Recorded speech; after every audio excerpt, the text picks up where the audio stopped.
What's up, everyone? The news is out. Spider-Man is back in the MCU. We're guaranteed, I think, 2 more movies. Next one coming out in July 2021. And people are stoked about this. They're celebrating. It's like Spider-Man has been brought back to life. If you love this version of Spider-Man, if you're like me who isn't crazy about MCU Spider-Man, then I don't know, I'm a little skeptical. Alright, don't get me wrong. If you like this take on Spider-Man, if Tom Holland is your favorite, portrayal of him, then that's totally fine. More power to you. But these movies aren't for me. The thing is, Spider-Man Homecoming and Far From Home, they just feel too soft, if you know what I'm talking about. Spider-Man has, this sense of drama to him, and it helps him be relatable. That was the boom about him way back in his debut in the 60s. He's down on his luck. He's not the most popular guy. And he makes mistakes, and it bites back. It bites him back. With these new movies, everything goes great for him.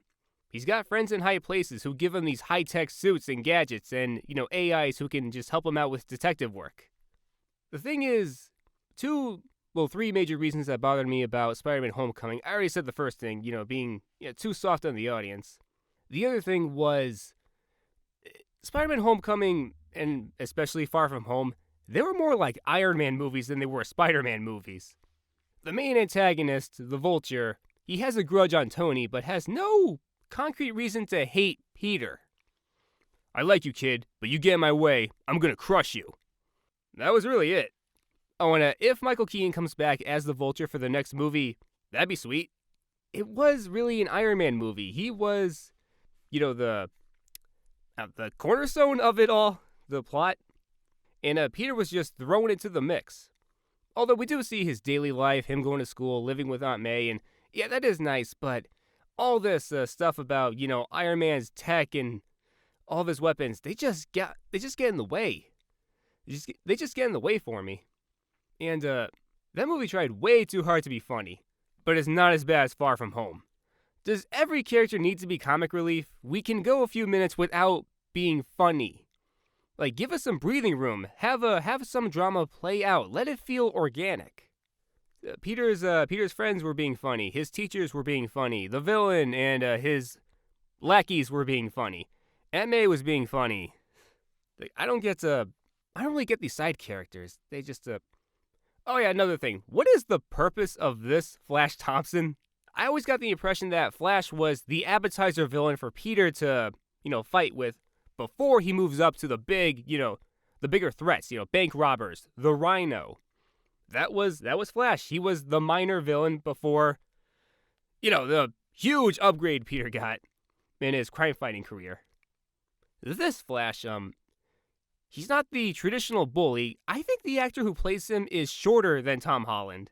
Are they rivals in intellect? If so, we never see them compete against each other. I just don't get this Flash. And what was the message of Far From Home again? Hey, you shouldn't be a copy of your role models. You should be your own person. Now get over there and make the suit just like your role model to the same song that played in his debut film. Yes, sir. What? I really didn't like Far From Home, so the only 2 things I liked about that movie was where Peter had to stop all the debris from crushing people without the spider suit and without any high-tech AI helping him. So he just got this makeshift mask, and he was doing all this stuff. And the ending was clever. Mysterio tells the world that Peter is Spider-Man. You have a huge opportunity here.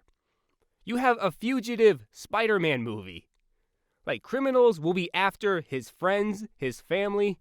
Like, people are in serious danger here. But here's what could ruin it. Because, he has ties to S.H.I.E.L.D., they could, get all these people into, a safe house. Another thing is, the main focus on comedy could ruin this. I expect, Peter to hardly have a time to relax. People are after him. They want to kill him. All these criminals. Oh, you could have a Sinister Six here. They'll be after him. But instead, they might do something silly. Peter will be ranting, All these fangirls won't leave me alone. They all want to date me. Don't do that. Just give us a cool fugitive movie. Homecoming, Far From Home, they didn't work with me, but this third movie, this one might be it. This one might be the one that wins me over when it comes to MCU Spider-Man. So if you ease up on the comedy, if you focus on this, you can have a few funny moments here and there, but stay focused on this. That's my advice. Thanks for watching, everyone. Have a fantastic day. See you next time.